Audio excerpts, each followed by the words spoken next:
In this video, we're going to be talking about bonding between atoms. So the first thing we're going to look at is different types of bonds. So for this course, we're going to have primarily three different types of bonds. They're going to be these bonds called covalent bonds, which are generally bonds between two nonmetals. And remember how I said in the previous video or previous lesson that nonmetals you would generally find on the right side of the periodic table, because those are where the gases would end up, and metals would end up towards the left side of the periodic table. So the next type of bond is ionic.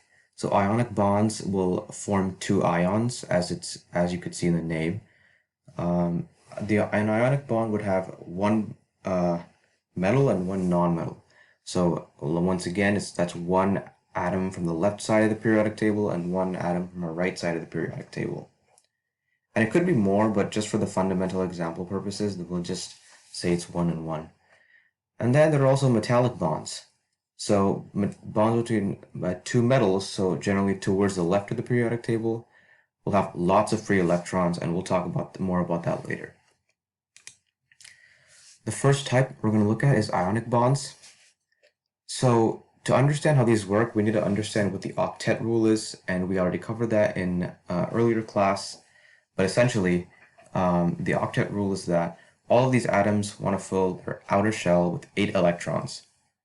So as you can see here on the left side of the diagram, sodium has 11 electrons total, meaning that it has 1 electron in its outer shell. And from here on out, I will be referring to these electrons in the outermost shell as valence electrons, because that's what they're actually called. So sodium has 1 valence electron, and chlorine has an atomic number of 17, meaning that it would have 7 valence electrons. So to fulfill chlorine's octet, it needs to gain 1 electron, and to fulfill sodium's octet, it needs to lose 1 electron.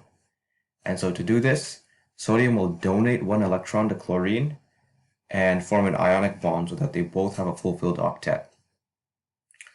So now that sodium has donated its electron to chlorine, sodium now has a fulfilled octet right here, and chlorine has its own fulfilled octet here. And the way we would write that is Na, so just a regular old atom of sodium, and a regular atom of chlorine, so Na plus Cl, goes to Na plus Cl minus. And the reason that we say that it's Na plus, even though it lost an electron, is because the overall charge of Na is now positive. And this is because we know that sodium will always have 11 protons, and normally it has 11 electrons, but in this case, it's given away 1 electron. So now it's a sodium atom with 11 protons and 10 electrons. So it will have a net charge of positive 1. That being said, if you had an atom, for example, with 12 protons and 10 electrons, you would end up writing a charge of 2 plus, because the net charge would be 2 positive. And so the exact opposite is happening for chlorine. So chlorine has gained an electron, so the overall charge would be minus, because chlorine would then have 17 protons in the nucleus and 18 electrons. So that means the net charge would be negative. The next thing we're going to look at is covalent bonds. So a covalent bond, like I said, is a chemical bond that involves the sharing of electron pairs between atoms. And like I said before, covalent bonds are bonds between two nonmetals, so two elements towards the right side of the periodic table. If you notice with ionic bonds, when I say it's a bond between one metal, so sodium is an alkali metal, and one nonmetal, and chlorine is a halogen, and all halogens are gases.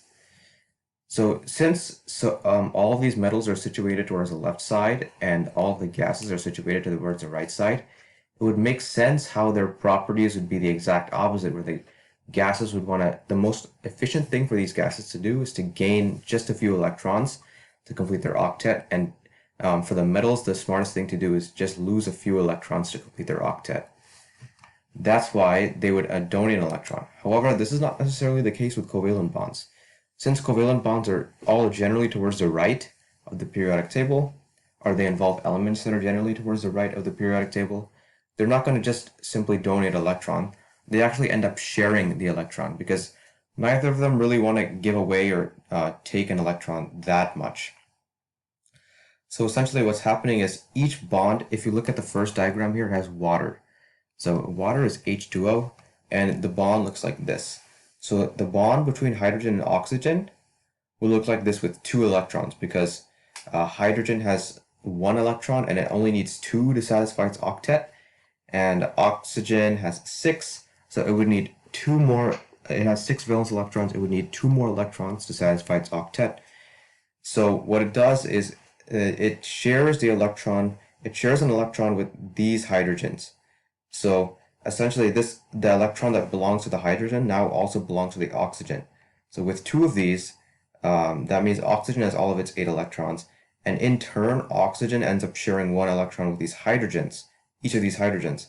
So both of these hydrogens have the 2 electrons they need to have a satisfied octet. So in this case, a single bond between a hydrogen and oxygen represents 2 electrons. And that means that a double bond, for example, this is what carbon dioxide looks like. It has a carbon in the center and it is double bonded to 2 oxygens, because oxygen has 6 electrons, and to satisfy its octet it needs another 2 more. So it shares 2 with this carbon, and then same for this one. So this one would share 2 with this carbon, and carbon has 4 valence electrons, so it would need 4 more to satisfy its octet. That's why it's sharing 2 from each oxygen to satisfy its octet. And so 4 electrons just means a double bond. Now it's also even possible to have a triple bond. So normally when you find gaseous elements in their diatomic state, so diatomic just means dia meaning 2, and so it's just a single element with 2 of those atoms bonded together, so just like N2. You would generally find a triple bond between those, especially nitrogen. So yeah, if it shares 6 electrons, it would have a triple bond. And then we're going to now look at metallic bonds. So metallic bonds are forces that hold atoms together in a metallic substance, so they're both going to be towards the left of the periodic table. However, if we look at the periodic table, we see a lot of these atoms in the middle of the periodic table, like scandium, titanium, vanadium, chromium, manganese. All of these are elements called transition metals. And all of these transition metals don't have a fixed path to achieving their stability, right? So for example, sodium, it's the most efficient thing for it to do is to lose 1 electron to satisfy its octet. So it would end up being Na plus. So Na plus is the most common way to find it. So we'd say that +1 is its oxidation state. The same thing for chlorine. So chlorine would want to gain 1 electron to become stable. So we'd say that the oxidation state for chlorine is -1, because you'll have a net negative charge after that.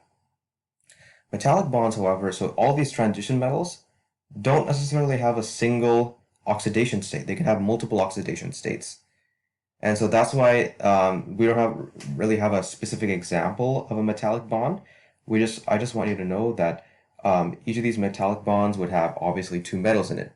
And one of the key characteristics is that they have a sea of electrons in them. So all of these elements, metal elements, are pretty big. They'll have a lot of protons and a lot of electrons. So when they bond together, they'll have a whole sea of electrons like flowing around them. And this actually makes them really good conductors of electricity. So I have some questions here with the answers below them. Identify the types of bonds in the following compounds. So hydrogen fluoride, that is essentially a bond like between a hydrogen atom and a fluorine atom.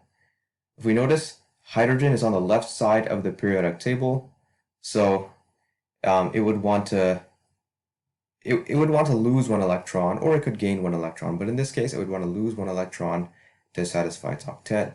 And then fluorine would want to gain 1 electron to satisfy its octet, because if you look at the periodic table, fluorine is a halogen.